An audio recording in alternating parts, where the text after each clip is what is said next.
ଏହି ପଞ୍ଚତୁଳସୀ ଡ୍ରପ୍ ଅନେକ ପ୍ରକାର ରୋଗକୁ ଭଲ କରିଥାଏ।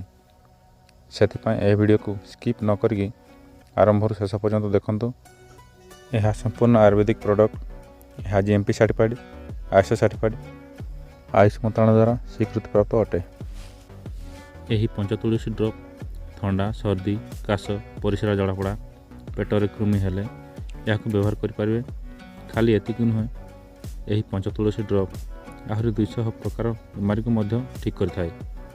ଆମର ଏହି ଔଷଧି ପେଷ୍ଟ ବାଲାନ୍ସ ପ୍ରାଇଭେଟ୍ ଲିମିଟେଡ୍ କମ୍ପାନୀର ପଞ୍ଚତୁଳସୀ ଡ୍ରପ୍ 200 ପ୍ରକାର ବେମାରୀ ମଧ୍ୟରୁ ଜାଣିବା କିଛି ମୁଖ୍ୟ ରୋଗ ବିଷୟରେ, ଜାଣିବା କଣ୍ଟେଣ୍ଟ ବିଷୟରେ, ଜାଣିବା ବେନିଫିଟ୍ ବିଷୟରେ।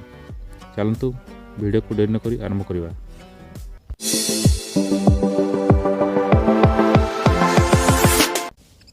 ସ୍ୱାଇନ୍ ଫ୍ଲୁ, ଡେଙ୍ଗୁ, ମ୍ୟାଲେରିଆ ଯେକୌଣସି ପ୍ରକାର ଜ୍ୱର ହୋଇଥିଲେ ଏହାର ସେବନରେ ଭଲ ହୋଇଥାଏ। ଗଣ୍ଠି ବ୍ୟଥାରେ ବା କାନମୂଳ ବ୍ୟଥାରେ ବ୍ୟବହାର କରିପାରିବେ, କିମ୍ବା କାନ ଭିତରେ ବ୍ୟଥା ହେଉଥିଲେ ମଧ୍ୟ ବ୍ୟବହାର କରିପାରିବେ। ହେପାଟାଇଟିସ୍ ସମସ୍ୟାରେ ମଧ୍ୟ ବ୍ୟବହାର କରିପାରିବେ। ପାଇରିଆରେ ବ୍ୟବହାର କରିପାରିବେ। ମୁହଁରେ ଅଲସର ଏବଂ ଦାନ୍ତ ବ୍ୟଥା ହେଉଥିଲେ ଗରମ ପାଣି 1 ଗ୍ଲାସରେ 2ରୁ 4 ଡ୍ରପ୍ ପକାଇ ମୁହଁରେ କଳି କଲେ ବିଶେଷ ଲାଭ ହୋଇଥାଏ। ଫୁସଫୁସ୍ ସଂକ୍ରମଣରେ ବ୍ୟବହାର କରିପାରିବେ।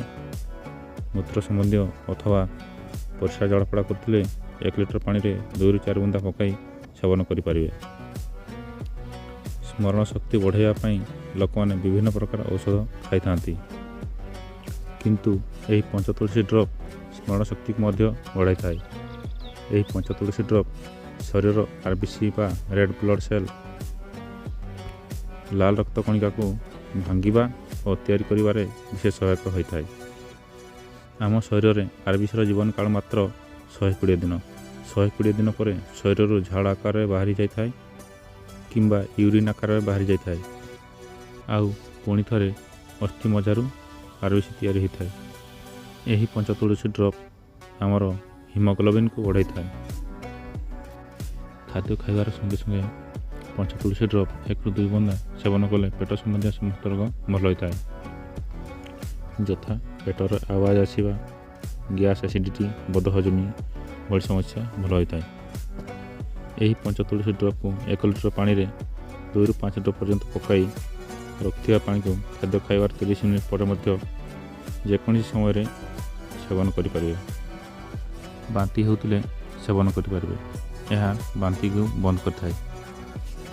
ଆସ୍ଥମା ଜନିତ ଖାସକୁ ଅଦା ରସ ସହିତ ମହୁ ରସ, ପଞ୍ଚତୁଳସୀ ଡ୍ରପ୍ 2ରୁ 5 ଡ୍ରପ୍ ମିଶାଇ ସେବନ କରିପାରିବେ। ପାଟି ଦୁର୍ଗନ୍ଧ ହେଉଥିଲେ ତୁଳସୀ ଡ୍ରପ୍କୁ ଡାଇରେକ୍ଟ ପାଟିରେ ପକାଇ ପାରିବେ, ନହେଲେ 1 ଗ୍ଲାସ ପାଣିରେ 2 ଡ୍ରପ୍ ପକାଇ କଳି କରିପାରିବେ। କୌଣସି ପ୍ରକାର ଘା ହେଉଥିଲେ ଘାରେ ତୁଳସୀ ଡ୍ରପ୍ ପକାଇଲେ ଘାର ଅଜବ ପ୍ରକାର ଫାଇଦା ଦେଇଥାଏ। ଯେପରିକି ଘା ଭଲ ନ ହେଉଥିଲେ ଶୀଘ୍ର ଭଲ ହୋଇଯାଏ। ଘା ଦୁର୍ଗନ୍ଧ ହେଉଥିଲେ ଦୁର୍ଗନ୍ଧକୁ ବନ୍ଦ କରିଥାଏ। ଘାରୁ ପୂଜ ବାହାରିଥିଲେ ପୂଜ ଶୁଖାଇ ଦେଇଥାଏ।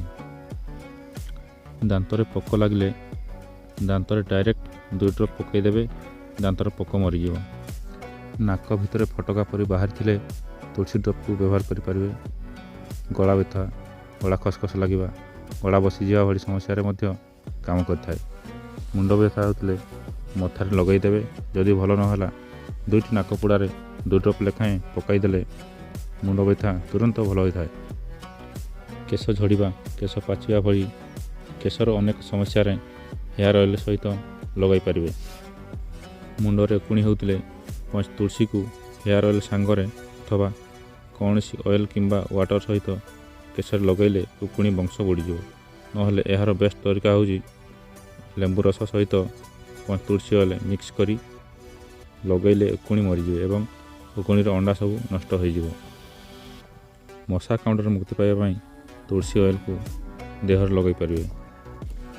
ଦେହରେ ଲଗାଇଲେ ମଶା ଆଉ କାମୁଡ଼ିବେ ନାହିଁ। ଯାଦୁ, କାଛୁ, କୁଣ୍ଡିଆ, ଏଲର୍ଜିରେ ଲେମ୍ବୁ ରସ ସହିତ ତୁଳସୀ ଡ୍ରପ୍କୁ ମିଶାଇ ଲଗାଇ ପାରିବେ। ସ୍କିନ୍ର କଳା ଦାଗରେ ଲେମ୍ବୁ ରସ ସହିତ ପଞ୍ଚତୁଳସୀ ଲଗାଇ ପାରିବେ। ଏହି ପଞ୍ଚତୁଳସୀ ଡ୍ରପ୍କୁ ତେଲ ସହିତ ପ୍ରତ୍ୟେକ ଦିନ ଶରୀରରେ ଲଗାଇଲେ ତ୍ୱଚା ଖୁବ୍ ସୁନ୍ଦର ଓ ଚମକପ୍ରଦ ହୋଇଥାଏ। ପଞ୍ଚତୁଳସୀ ଅଏଲ୍ରେ ସୁନ୍ଦର ଓ ନିରୋଗ ବନାଇବାର ଶକ୍ତି ଅଛି। ଆପଣଙ୍କ ତ୍ୱଚାକୁ କାୟାକଳ୍ପ କରିଦିଏ। ଆମର ରକ୍ତକୁ ଶୁଦ୍ଧତା ପ୍ରଦାନ କରି ଶରୀରକୁ ଚମକପ୍ରଦ ଲାଭ ଦେଇଥାଏ। ଆପଣ ବ୍ୟବହାର କରୁଥିବା ଯେକୌଣସି ଫେସ୍ କ୍ରିମ୍ରେ ତୁଳସୀ ଡ୍ରପ୍କୁ ମିକ୍ସ କରି ଲଗାଇଲେ ଆପଣଙ୍କ ଚେହେରାରେ ଆହୁରି ସୁନ୍ଦର ଓ କୋମଳ କରିଥାଏ। ଏହି ପଞ୍ଚତୁଳସୀ ଡ୍ରପ୍କୁ ବ୍ରଣ ଏବଂ ବଥରେ ମଧ୍ୟ ଲଗାଇ ପାରିବେ।